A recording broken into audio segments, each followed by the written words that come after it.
In 2010, I was in India studying yoga and meditation. My meditation teacher didn't like the popularity of yoga asana.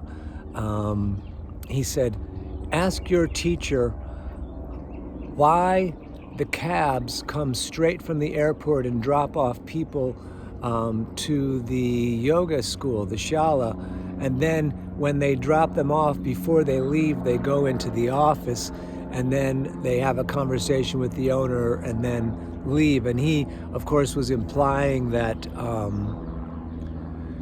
the cab drivers were getting a kickback just for kind of profiling the people coming out of the airport, look like me, someone that might want to do yoga, and then saying, hey, are you here to do yoga? I know the place, and then taking them and then getting paid for that. Now, I taught in a yoga studio in Los Angeles. I taught in a few, and one of the places I taught, they gave me $40 for a 1.5 hour class, and they told me quite often that was kind of the higher level of pay. And they wanted me to bring my people from the park to their facility, of course. But I also kind of was able to talk to owners of yoga studios over the years, and they told me that most of the time they would not be able to survive if it wasn't for doing teacher training, because it's this chunk of money that makes sure the rent is paid for, how many ever months.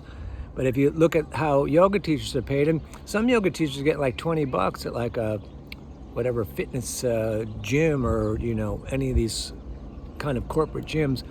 So it's difficult for a yoga teacher to make a living. And then we have the yoga studios, especially in Los Angeles, are paying this outrageous rent, and they have to do teacher trainings to stay alive. And so what do? They have these teachers that they're not really paying enough, and they say, well, if you want to make a bit more money, if you get someone to take the teacher training, we'll give you a kickback, we'll give you a piece of the action. That way you can kind of survive. So when the yoga teacher walks up to the student in class and says, you should do teacher training, they're doing that because they're in this position where they have to get that extra money. But what the student often hears, or like when that would be said to me, I would think, oh, well, man, I must be really doing something great, or they must see something in me that I'm going to be able to, give to the people. But it's like a little bit of a trick in the brain, because we don't know why each side is saying what they're saying, but